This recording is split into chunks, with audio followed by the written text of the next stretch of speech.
السلام علیکم، میرا نام عبدالرحیم ہے۔ میں ایک سیریز بنا رہا ہوں مختلف حدیث کی کتابوں سے ڈیفرنٹ ٹاپکس پہ۔ تو صحیح ابن خزیمہ سے نماز کے ٹاپک پہ کچھ احادیث ہیں۔ اعوذ باللہ من الشیطان الرجیم، بسم اللہ الرحمن الرحیم۔ حضرت ابن عباس رضی اللہ تعالیٰ عنہ بیان کرتے ہیں کہ ایک آدمی رسول اللہ صلی اللہ علیہ وسلم کی خدمت میں حاضر ہوا تو اس نے عرض کی، میں نے آج رات خواب میں دیکھا کہ گویا میں ایک درخت کے پیچھے نماز پڑھ رہا ہوں۔ میں نے دیکھا کہ میں نے یہ آیت سجدہ تلاوت کی تو میں نے سجدہ کیا۔ میں نے درخت کو دیکھا کہ وہ بھی میرے سجدے کی وجہ سے سجدہ کر رہا ہے۔ میں نے اسے سجدے کی حالت میں یہ دعا مانگتے ہوئے سنا، اے اللہ میرے لیے اپنے پاس اس سجدے کے بدلے اجر و ثواب لکھ لے، اسے میرے لیے اپنے پاس ذخیرہ کر لے، اس کے بدلے میرے گناہ معاف فرما دے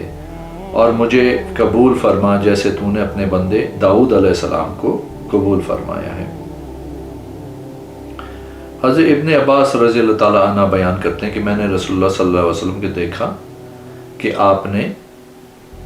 آیت سجدہ تلاوت فرمائی، پھر سجدہ کیا۔ میں نے آپ کو سنا، آپ سجدے میں وہی دعا پڑھ رہے تھے جو آدمی نے درخت کے ساتھ بیان کی تھی۔ ایک اور حدیث ہے، امام ابو بکر رحمۃ اللہ فرماتے ہیں، میں نے ابو العالیہ کی حضرت عائشہ صدیقہ رضی اللہ تعالیٰ عنہ سے روایت کی کہ نبی اکرم صلی اللہ علیہ وسلم رات کے وقت قرآن مجید کے سجدے میں یہ دعا پڑھتے تھے، میرے چہرے نے اس ذات کے لیے سجدہ کیا جس نے اسے پیدا فرمایا اور اپنے کمال قدرت سے اس کی کان اور آنکھیں بنائی ہیں۔ ایک اور حدیث ہے، حضرت ابو بکر بن ابی ملیکہ رحمۃ اللہ علیہ فرماتے ہیں، حضرت رابعہ حضرت عمر بن خطاب کی خدمت میں حاضر ہونے والے بہترین لوگوں میں سے ہیں۔ حضرت رابعہ فرماتے ہیں، حضرت عمر بن خطاب رضی اللہ تعالیٰ عنہ نے جمعہ مبارک کے روز منبر پہ سورہ نحل کی تلاوت کی، یہاں تک کہ جب سجدے کی آیت پہ پہنچے تو فرمایا، اے لوگو ہم یہ آیت سجدہ کے پاس سے گزر رہے ہیں، تو جس نے سجدہ کیا اس نے درست اچھا کام کیا، جس نے سجدہ نہ کیا اس پہ کوئی گناہ نہیں اور آپ نے سجدہ نہ کیا۔ حضرت زید بن ثابت رضی اللہ تعالیٰ عنہ بیان کرتے ہیں، میں نے نبی اکرم صلی اللہ علیہ وسلم کو سورہ نجم کی تلاوت کر کے سنائی تو آپ نے سجدہ تلاوت نہیں کیا۔ ایک اور حدیث ہے، حضرت ابو ہریرہ رضی اللہ تعالیٰ عنہ نبی اکرم صلی اللہ علیہ وسلم سے روایت کرتے ہیں کہ آپ نے فرمایا، جب قاری آمین کہے تو تم بھی آمین کہو کیونکہ فرشتے بھی آمین کہتے ہیں، لہٰذا جس شخص کی آمین فرشتوں کی آمین کے موافق ہو گئی اس کے گزشتہ گناہ معاف کر دیے جائیں گے۔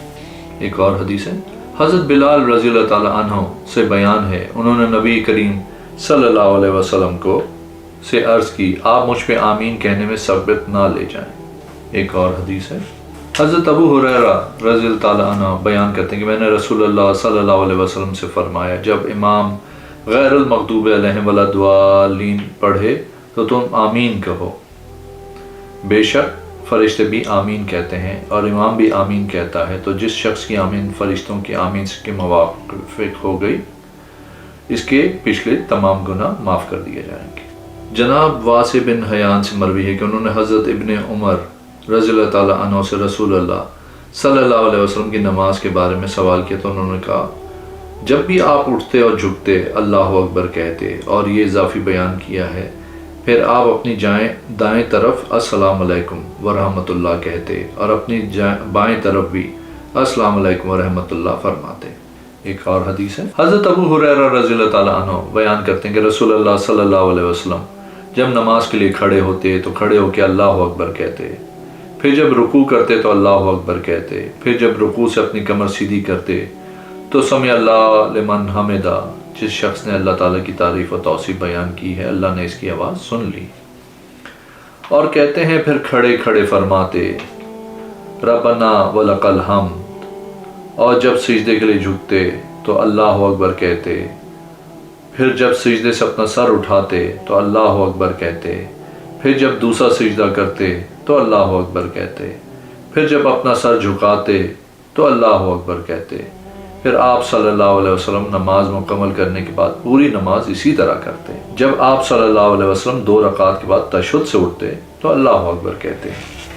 پھر حضرت ابو ہریرہ رضی اللہ تعالیٰ فرماتے ہیں، تم سے سب سے زیادہ رسول اللہ صلی اللہ علیہ وسلم مشابہ نماز ادا کرنے والا ہوں۔ ایک اور حدیث ہے، حضرت سالم رحمۃ اللہ علیہ اپنے محترم حضرت عبداللہ رضی اللہ تعالیٰ عنہ سے روایت کرتے ہیں، وہ فرماتے ہیں میں نے رسول اللہ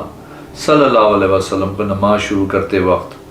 اور جب آپ صلی اللہ علیہ وسلم رکوع کرنے کا ارادہ فرماتے اور رکوع سے سر اٹھانے کے بعد اپنے دونوں ہاتھ کندھوں کے برابر کرتے دیکھا، اور آپ دونوں سجدوں کے درمیان رفع دین نہیں کرتے تھے۔ ایک اور حدیث ہے، حضرت ابو قلابہ رحمۃ اللہ علیہ سے مروی، انہوں نے حضرت مالک بن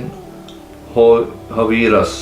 رضی اللہ تعالیٰ عنہ کو دیکھا، جب نماز پڑھتے تو اللہ اکبر کہتے، اپنے دونوں ہاتھ بلند فرماتے، جب رکوع کرنے کا ارادہ کرتے تو اپنے دونوں ہاتھ اٹھاتے، اور جب رکوع سے اپنا سر اٹھاتے تو دونوں ہاتھ بلند کرتے، اور انہوں نے بیان فرمایا بے شک رسول اللہ صلی اللہ علیہ وسلم نے اسی طرح نماز پڑھا کرتے تھے۔ ایک اور حدیث ہے، حضرت ابو حمید سعدی رضی اللہ تعالیٰ عنہ بیان کرتے ہیں کہ رسول اللہ صلی اللہ علیہ وسلم جب نماز کے لیے کھڑے ہوتے تو بالکل سیدھے کھڑے ہو جاتے۔ پھر حدیث کا کچھ حصہ بیان کیا اور کہا، پھر آپ اللہ اکبر کہتے اور رکوع کرتے، پھر میانہ روی رکوع کرتے تو اپنے سر کو نہ جھکاتے اور نہ اٹھاتے بلکہ بالکل برابر رکھتے، اور اپنے دونوں ہاتھوں اپنے گھٹنوں پہ رکھتے، پھر آپ سمع اللہ لمن حمدہ کہتے اور بالکل کھڑے ہو جاتے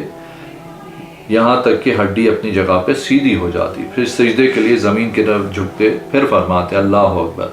پھر آپ صلی اللہ علیہ وسلم اپنے دونوں بازو اپنے بغلوں سے الگ کرتے اور اپنے دونوں پاؤں کی انگلیوں کو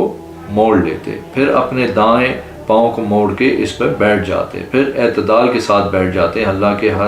یہاں تک کہ ہر ہڈی اپنی جگہ پہ سیدھی ہو جاتی، پھر آپ صلی اللہ علیہ وسلم سجدے کے لیے جھکتے، پھر فرماتے اللہ اکبر، پھر اپنے دونوں کہنیاں اپنے بغلوں سے علیحدہ کرتے اور اپنے پاؤں کی انگلیاں کھول کے رکھتے، پھر اپنے پاؤں کو موڑ کے بیٹھ جاتے اور اعتدال کے ساتھ بیٹھ گئے یہاں تک کہ ہر ہڈی اپنی جگہ پہ لوٹ جاتی، پھر اٹھتے، پھر آپ صلی اللہ علیہ وسلم دوسری رکعت بھی اسی طرح کرتے حتیٰ کہ وہ 2 رکعتوں کے بعد کھڑے ہوتے تو اللہ اکبر کہتے اور اپنے دونوں ہاتھ بلند کرتے یہاں تک کہ ان کے کاندھوں کے برابر کرتے، جیسا کہ آپ صلی اللہ علیہ وسلم نے نماز شروع کرنے کے وقت کیا تھا، پھر آپ نے اسی طرح کیا یہاں تک کہ وہ رکعت آ گئی جس میں نماز مکمل ہو جاتی، تو پھر آپ اپنے بائیں پاؤں کو پیچھے اور تورک کرتے ہوئے اپنے پہلو پہ بیٹھ جاتے، پھر تشہد کے بعد سلام پھیرا۔ اگر آپ نے ویڈیو کو چینل کو ابھی تک سبسکرائب نہیں کیا تو پلیز کیجیے، اس ویڈیو کو لائک کیجیے، اپنے کمنٹس دیجیے گا، انشاءاللہ اگلی ویڈیو میں حاضر ہوں گا۔ اللہ حافظ۔